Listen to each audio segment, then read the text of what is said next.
Hello students, welcome to our channel. तो आज हम क्लास 10th की मैथमेटिक्स की असेसमेंट वर्कशीट नंबर 2 करने वाले हैं, जो कि 3 अगस्त की है। तो इस असेसमेंट में हमें दो तरह के सेक्शन मिलेंगे। पहला सेक्शन है जो हमारा एमसीक्यू बेस्ड है, जो सेकंड सेक्शन है वो हमारा शॉर्ट क्वेश्चन टाइप है, और एक थर्ड सेक्शन भी है जिसके अंदर हमें लॉन्ग क्वेश्चन देखने को मिलेंगे। तो यहाँ पे जो केस स्टडी बेस्ड क्वेश्चन है हमारे फर्स्ट वाले में, यानी कि एमसीक्यू क्वेश्चन, जो कि कोविड-19 पेंडेमिक से रिलेटेड है। तो पहले इसके बारे में पढ़ते हैं। जो इसके अंदर टोटल 5 क्वेश्चन है और हर एक क्वेश्चन 1 मार्क्स का है। इसका मतलब 5 क्वेश्चन हुए 5 मार्क्स का, यानी कि सेक्शन नंबर 1 है जो हमारा एमसीक्यू वाला, वो हमारा 5 मार्क्स का हुआ। तो यहाँ पढ़ लेते हैं। Mark the tick on the correct options of the following question. हमें टिक मार्क करना है फॉलोइंग क्वेश्चंस के ऊपर, जो जो आंसर सही होंगे। द कोविड-19 pandemic, also known as the coronavirus pandemic, is an ongoing pandemic of the coronavirus disease caused by the transmission of severe acute respiratory syndrome SARS-CoV-2 between humans। कोविड-19 के बारे में आजकल किसको नहीं पता, आपको पता ही होगा कि ये ह्यूमन टू ह्यूमन फैलता है। एक्यूट रेस्पिरेटरी सिंड्रोम है, ये एक डिजीज़ है जो कि बहुत ज़्यादा घातक हो सकती है हमारे लिए।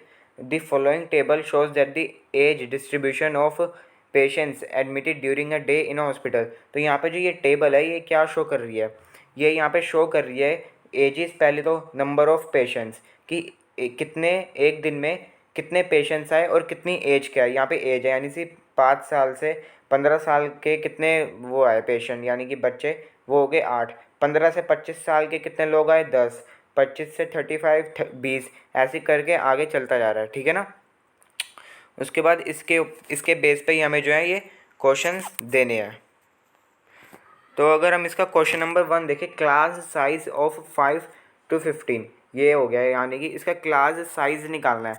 तो वो कैसे निकलता है, इसका एक फॉर्मूला होता है upper limit minus lower limit, upper limit minus lower limit. तो इन दोनों को अगर हम माइनस कर देंगे तो हमारा क्या है, आ जाएगा क्लास साइज, ठीक है। वो कैसे करेंगे, अपर लिमिट तो हमारी हो गई जैसे 15 हो गई, उसके बाद ये हो गया 5। तो अगर हम 15 माइनस 5 करें तो हमारा आता है यहाँ पे 10, और 10 यहाँ पे ऑप्शन हमें दे रखा है जो कि है सी। आप समझ गए ना, upper limit minus lower limit. अगर हम इन दोनों को माइनस कर देंगे तो हमारा क्लास साइज निकल आएगा, चाहे फिर वो कोई सा भी हो, चाहे ये हो या फिर ये हो, हमारा क्लास साइज ऐसे निकल जाएगा। यानी कि क्वेश्चन नंबर 1 का हमारा करेक्ट आंसर क्या है, सी वाला। अगर हम सेकंड वाला देखें, सेकंड वाला हमें कह रहा है class mark of class interval. काफ़ी बच्चे जो है क्लास साइज और क्लास मार्क में कंफ्यूज हो जाते हैं, बट क्लास साइज और क्लास मार्क दोनों अलग अलग चीज़ें हैं, दोनों के अलग अलग फॉर्मूले डिफाइन अलग हैं। तो सेकंड वाला class mark of class interval 25 से 35 इज, तो ये क्या होगा, तो इसके अंदर average of upper limit and lower limit हमें निकालनी पड़ती है, ठीक है। अपर लिमिट और लोअर लिमिट तो आपको मैंने समझा दी है, बट एवरेज कैसे निकलती है, यानी कि इस upper limit minus lower limit को अगर हम प्लस कर देंगे, यानी कि 25 प्लस 35 को अगर हम प्लस कर देंगे और अपॉन में 2 रखेंगे, क्योंकि हम एवरेज निकाल रहे हैं, अपॉन में 2 रखेंगे तो हमारा जो है आंसर आ जाएगा। हम एक बार दोबारा करते हैं, average of upper limit and lower limit, ठीक है, यही निकालना है ना हमें। तो यहाँ पे क्या फॉर्मूला आएगा, 25 प्लस 35 अपॉन में 2 अगर हम रख देंगे, इन दोनों को प्लस करेंगे, उसके बाद हम इसको जो आंसर आएगा उसको हम 2 से डिवाइड कर देंगे, तो हमारा आएगा टोटल 30 हमारा आंसर बन रहा है सेकंड वाले का, ठीक है। और ये 30 जो है हमारा ऑप्शन में भी है, इसका मतलब हमारा हो गया डी वाला करेक्ट आंसर क्वेश्चन नंबर 2 का। अगर अब हम क्वेश्चन नंबर 3 देखें, total number of patients admitted during a day in hospital, total number of patients admitted during a day in a hospital are, जो टोटल नंबर ऑफ पेशेंट्स हैं वो एक दिन में हॉस्पिटल में टोटल कितने एडमिट हुए। तो अगर हम इन सबको प्लस कर देंगे, इन सबको अगर हम प्लस कर देंगे तो हमारा आंसर आ जाएगा, यानी कि बी अगर हम इन सबको प्लस कर देंगे, टोटल करेंगे इसको इसको इसको इसको, तो हमारा टोटल 80 बन रहा है, यानी कि क्वेश्चन नंबर 3 का बी वाला करेक्ट आंसर है 80। अगर हम फोर्थ वाला देखें, इसका फोर्थ वाला हमें क्या रहा है, average number of patients admitted during a day in hospital are, average number of patients find करने हैं इसके अंदर हमें। तो इसका हमारा सिंपल आंसर होगा 35। पहले वाले थर्ड वाला था हमारा 80, सेकंड वाला था हमारा 30, ठीक है ना। सेकंड वाला हमारा क्या था 30, थर्ड वाला बी 80, फोर्थ वाला हमारा 35 हो गया। अब लास्ट फिफ्थ वाला देखते हैं, जी class interval having highest frequency is, जो हमारा क्लास इंटरवल है उसके अंदर सबसे ज़्यादा फ्रीक्वेंसी किसकी है। तो वो है 35 से 45 वाला, यानी कि 23। हाईएस्ट फ्रिक्वेंसी इसी की है ना, 35 to 45। अब हमें देखना है कि ये हमारा ऑप्शन में है 35 to 45 ये रहा, यानी कि फिफ्थ वाले का हमारा करेक्ट आंसर होगा वो होगा ए। ठीक है ना। अगर हम अब शॉर्ट क्वेश्चन आंसर की बात करें, उसके बाद लॉन्ग भी हमारे, तो इसके अंदर 3 क्वेश्चन है जो कि 4 मार्क्स के हैं। ठीक है ना। तो पहला वाला है 6 वाला, मतलब draw a line segment of A B, draw a line segment A B of 6 centimetre with the help of a ruler and compass, draw its perpendicular bisector. तो मैं आपको ये एक फेयर कॉपी में करके दिखाऊंगा कि कैसे करना होता है। 7th वाला हमें कह रहा है find the area of a circle radius 7। हमें सर्कल का एरिया फाइंड करना है, रेडियस हमें दे रखी है। ये बहुत ईजी क्वेश्चन है, बहुत आसानी से हो जाएगा, मैं आपको करवाऊंगा अभी। 8th वाला में कह रहा है find the area of sector of a circle radius 3.5 centimetre and angle of the sector is 90। हमें रेडियस दे रखी है, एंगल ऑफ सेक्टर दे रखा है, एंगल ऑफ सेक्टर दे रखा है 90 डिग्री, और एरिया ऑफ सेक्टर पूछा है। बहुत ईजी है, आसानी से हमारा आंसर आ जाएगा ये भी। उसके बाद अगर हम क्वेश्चन नंबर 9 देखें, find out the area of a metal sheet needed to make a close cylinder of radius 4.2 centimetre, height of 6 centimetre, also find out volume of the cylinder. हमें एरिया फाइंड करना है metal sheet का, required to make a close cylinder, close cylinder को बनाने के लिए metal sheet का वो एरिया फाइंड करना है। हमें रेडियस 4.2 सेंटीमीटर दे रखी है, हाइट हमें 6 सेंटीमीटर दे रखी है, और उसके बाद हमें कह रहा है also find the volume of the cylinder. हमें अगर एरिया निकाल लेंगे उसके बाद हमें वॉल्यूम भी निकालनी है इसी सिलेंडर की। ठीक है ना। रेडियस हाइट हमारी सेम रहेगी। अब लास्ट वाला क्वेश्चन है हमारा 10th, draw an angle of 45 degree with the help of ruler and compass. हमें 45 डिग्री का एंगल बनाना है रूलर और कंपास की हेल्प से। तो ये भी बहुत ईजी है, ये भी देख लेते हैं। तो चलिए अब इन सब के आंसर्स देखते हैं। अगर अब यहाँ पे हम क्वेश्चन नंबर 6 देखें, क्वेश्चन नंबर 6 का आंसर है ये। उसने कहा था हमें 6 सेंटीमीटर की एक लाइन सेगमेंट बनानी है जिसका हम नाम रखेंगे ए बी। तो हमने बना ली, ये हमारा पॉइंट हो गया ए, ये हो गया बी, और ये है हमारी 6 सेंटीमीटर की लाइन सेगमेंट, ये हमारी 6 सेंटीमीटर की है। ठीक है ना। उसके बाद हमें क्या करना है, लाइन सेगमेंट बन गई 6 सेंटीमीटर की, हमने इसको नाम दे दिया ए, इसको दे दिया बी। अब हमें क्या करना है, ए पॉइंट पे हम अपने एक कंपास लेंगे, कंपास के अंदर हम अगर पेंसिल वो कर लेंगे, उसके बाद यहाँ पे हम रखेंगे कंपास, फिर यहाँ से एक आर्क लगाएंगे, फिर वही एक ए पे ही रखे रखे एक नीचे आर्क लगाएंगे, यानी कि हमने ए पे कंपास रखना है, उसके बाद एक आर्क ऊपर एक आर्क नीचे। सेम टू सेम हमें यहाँ पे सेकंड में भी करना है, बी के साथ भी, बी के ऊपर हमें कंपास रखना है, फिर एक आर्क ऐसे एक आर्क ऐसे। मैं आपको दोबारा बताता हूँ, ए के ऊपर हमें कंपास रख लिया, ठीक है, उसके बाद हमें एक आर्क ऐसे लगाई, एक आर्क ऐसे लगाई, फिर सेम हमें बी के ऊपर रखना है, ठीक है ना, फिर एक आर्क ऐसे एक आर्क ऐसे। ठीक है, बस यही करना है। उसके बाद हमें क्या करना है, इन दोनों को कनेक्ट कर देना है, इस पॉइंट को और इस पॉइंट को आपस में कनेक्ट कर देना है ऐसे। ठीक है ना। तो ये हमारा क्या बन जाएगा, क्वेश्चन नंबर 6 का आंसर। आप इसको कोई भी नाम दे सकते हैं, मैंने ऊपर एन दे दिया, नीचे मैंने इसको दे दिया एम। तो इसी तरीके से हम बहुत ही इजीली बाइसेक्टर बना सकते हैं किसी भी लाइन सेगमेंट का, बिना, अगर हमारे पास स्केल नहीं है तो हम ऐसे कंपास की यूज़ करके बना सकते हैं। अभी ये और ये इक्वल होंगे, ठीक है ना, इनका जो एरिया होगा, एरिया कह रहा हूँ, इनकी जो वो हो गई, ये भी हमारा 3 सेंटीमीटर का होगा, ये भी हमारा 3 सेंटीमीटर का होगा। आप स्केल से एक बार नाप के देख लेना, दोनों 3-3 के होंगे। जो टोटल था हमारा 6, इनको हमने वो कर दिया डिवाइड, तो ये हमारा 2 इक्वल पार्ट्स में बाइसेक्ट कर दिया, तो हमारा ये भी 3 का, ये भी 3 का। तो 6 का आंसर हमने देख लिया। अब देखते हैं 7th का आंसर।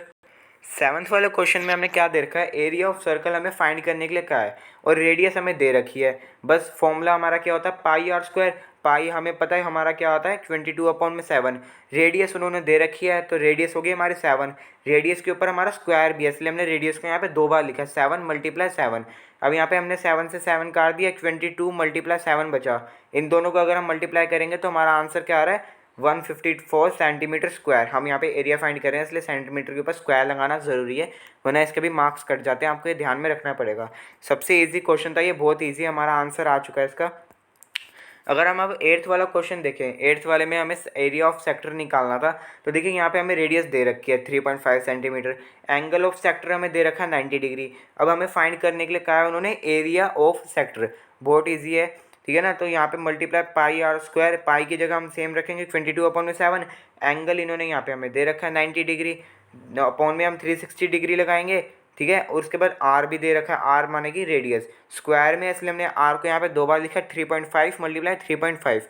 अगर हम यहाँ पे इनको डिवाइड करते हैं, 0 से यहाँ पे 0 गया, ठीक है। ऐसे हम इनको डिवाइड करते हैं, कैलकुलेशन करते हैं, तो हमारा कुछ इस तरीके से बच के आता है 1/4 मल्टीप्लाई 11 मल्टीप्लाई 3.5, तो ये हमारा बच रहा है। ठीक है, अब हम इसको भी मल्टीप्लाई कर देंगे, अपॉन में हमारा 4 है, इन सबको हमने मल्टीप्लाई करा, 1 से मल्टीप्लाई करेंगे तो कुछ होगा नहीं, वही टर्म रहेगी, तो 3.5 को मल्टीप्लाई कर देंगे 11 से, हमारा क्या आ जाएगा 38.5। अब हम 4 से इसको डिवाइड कर देंगे तो हमारा पॉइंट में आंसर आएगा जो कि है 9.625 सेंटीमीटर स्क्वायर। ठीक है ना, तो ये हमारा आ गया।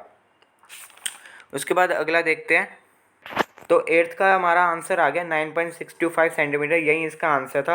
अब अगर हम 9th वाला देखें, 9th वाला हमारा एरिया निकालना है हमें, तो एरिया कैसे निकालेंगे, TSA total surface area, TSA की फुल फॉर्म है टोटल सरफेस एरिया, निकालना पड़ेगा पहले हमें एरिया निकालने के लिए। तो उसका फॉर्मूला क्या होता है 2πr ब्रैकेट में r+h, तो इसका नॉर्मल सिंपल सा फॉर्मूला जो आपके ने 9th में भी बहुत बार पढ़ा होगा, 2πr r+h, 2 की जगह 2 हो गया, पाई की जगह 22/7, रेडियस हमें दे रखी थी 4.2, हमें पॉइंट हटाना था इसलिए हमने पॉइंट हटा के अपॉन में नीचे 10 लगा लिया। अब ब्रैकेट के अंदर r हमारा वही है 4.2 प्लस h हाइट हमें दे रखी है 6, सब हमें यहाँ पे दे रखा है, हमें बस पुट करना है, उसके बाद सॉल्व करना है। अब हम इसको सॉल्व करेंगे तो हमारा कुछ इस तरीके से बनेगा, यहाँ पे ये मल्टीप्लाई हो रहे हैं, ब्रैकेट के अंदर है, इन दोनों को हमने प्लस कर लिया, इसको हमने ब्रैकेट के अंदर ही रखा है जो कि आ रहा है हमारा 10.2। अगर हम अब इसको भी मल्टीप्लाई कर लेते हैं तो हमारा बचता है 26.5 मल्टीप्लाई 10.2। अब हम अगर इसको भी मल्टीप्लाई कर लेंगे तो हमारा ये आ गया 269.28 सेंटीमीटर स्क्वायर एरिया है, इसलिए यहाँ पे हमने स्क्वायर लगाया है। बट अभी हमारा यहाँ पे आंसर नहीं आया है, मतलब हमारा एरिया तो निकल गया, बट उन्होंने हमें यहाँ पे क्या कहा था, ऑल्सो फाइंड दी वॉल्यूम। ठीक है ना, तो हमें वॉल्यूम भी फाइंड करनी है, एरिया हमने फाइंड कर लिया, अब हमें वॉल्यूम फाइंड करनी है, बहुत ईजी है, वॉल्यूम भी फाइंड कर लेते हैं। तो यहाँ पे अब हमें वॉल्यूम फाइंड करनी है, तो volume is equal to πr²h, तो ये वॉल्यूम का वो होता है फॉर्मूला πr²h, तो पाई की जगह 22/7, r वही रहेगा हमारा सेम, हाइट भी हमारी सेम रहेगी, 4.2 हमें पॉइंट हटाना था इसलिए मैंने दोनों के नीचे 10 लगाया है। अब मैंने 10 को यहाँ पे काटा नहीं क्योंकि नीचे हमारा 100 आ रहा था, उसके बाद 22 मल्टीप्लाई 6 मल्टीप्लाई 42 मल्टीप्लाई 6, तो ये हमारा बन गया है। उसके बाद अगर हम इन ऊपर वालों को मल्टीप्लाई कर लेते हैं तो हमारा 33,264 ये हमारा बन रहा है। अगर हम इसको डिवाइड करते हैं तो हमारा पॉइंट में आंसर आता है, आप सीधा पीछे से 2 डिजिट गिन के पॉइंट लगा देना है, जैसे 2 0 है तो पीछे से 2 डिजिट गिननी है, यानी कि 64 यहाँ पे पॉइंट लगा देना है, जैसे मैंने यहाँ पे कर रखा है 33.264। ठीक है ना, तो सेंटीमीटर क्यूब लिखा है हमने यहाँ पे क्यूब, क्योंकि यहाँ पे हम फॉर्मूला फाइंड कर रहे हैं इसलिए हमने यहाँ पे क्यूब लिखा है। तो यहाँ पे इसका आंसर आ जाता है, यहाँ पे इसका फुल एंड ऑन आंसर आ चुका है 33.264 सेंटीमीटर क्यूब। अब इसका 10th वाला देखते हैं, तो इसके 10th वाला क्वेश्चन देखते हैं। 10th वाले में हमें क्या दे रखा है, 10th वाले में इन्होंने हमें यहाँ पे क्या है कि 45 डिग्री का एंगल बनाना है। ठीक है ना, कंपास और रूलर का वो यूज़ करके। तो हम सबसे पहले यहाँ पे लाइन सेगमेंट खींच लेंगे कितने भी सेंटीमीटर की, इसको हमने पॉइंट नाम दे दिया A, इसको हमने नाम दे दिया B। उसके बाद हम यहाँ पे क्या करेंगे, एक सेमी सर्कल ड्रॉ करेंगे कंपास की हेल्प से। उसके बाद हमें क्या करना है, सिंपल 90 डिग्री का एंगल बनाना है। पहले हम यहाँ से बनाएंगे 60 का, 60 पे ऊपर कंपास रखेंगे तो हमारा यहाँ पे आ जाएगा 120 का। फिर अब 120 से यहाँ पे एक आर्क लगाएंगे, फिर 60 से भी एक यहाँ पे आर्क लगाएंगे, फिर इसको यहाँ पे ज्वाइन कर देंगे, तो ये हमारा क्या बन जाएगा 90 का। मैंने इसको यहाँ पे डॉटेड करा है, आप भी डॉटेड करें तो ज़्यादा अच्छा रहेगा, क्योंकि हमें 45 निकालने के लिए कहा है, तो 90 को हम डॉटेड में रखेंगे। उसके बाद 90 को अगर हम 2 से डिवाइड कर दें तो हमारा क्या आता है 45 हमारा बचेगा, यानी कि हमें 90 का हाफ होता है 45। तो हम यहाँ पे रखेंगे कंपास अपना इस पॉइंट पे और एक आर्क लगाएंगे। उसके बाद हम 90 के यहाँ पे रखेंगे, ये है ना, यहाँ पे एक रखेंगे और यहाँ से एक आर्क लगाएंगे, यहाँ से भी एक आर्क लगाएंगे, फिर इसको आर्क को A से ज्वाइन कर देंगे, तो हमारा क्या बन जाएगा 45, यानी कि 90 को अगर हम 2 से डिवाइड करें यानी कि 90 का हाफ क्या होता है हमारा 45 डिग्री। बस हमें यही माइंड में रखना है और यहाँ पे बना देना है। ठीक है ना, तो यहाँ पे हमारा 45 डिग्री का एंगल जो है वो बन चुका है। उम्मीद है आपको समझ आ गया होगा अच्छे से। और अगर आपका अब भी कोई डाउट है तो आप मेरे को से कमेंट में पूछ सकते हैं, मैं आपको वहीं पे आंसर दे दूंगा। अगर आपको वीडियो अच्छी लगी हो तो प्लीज़ वीडियो को लाइक कर देना। आप हमारे चैनल पे नए आए हो तो चैनल को सब्सक्राइब भी ज़रूर से कर देना। हम आपसे मिलते हैं अगली वीडियो में। Thanks a lot for watching.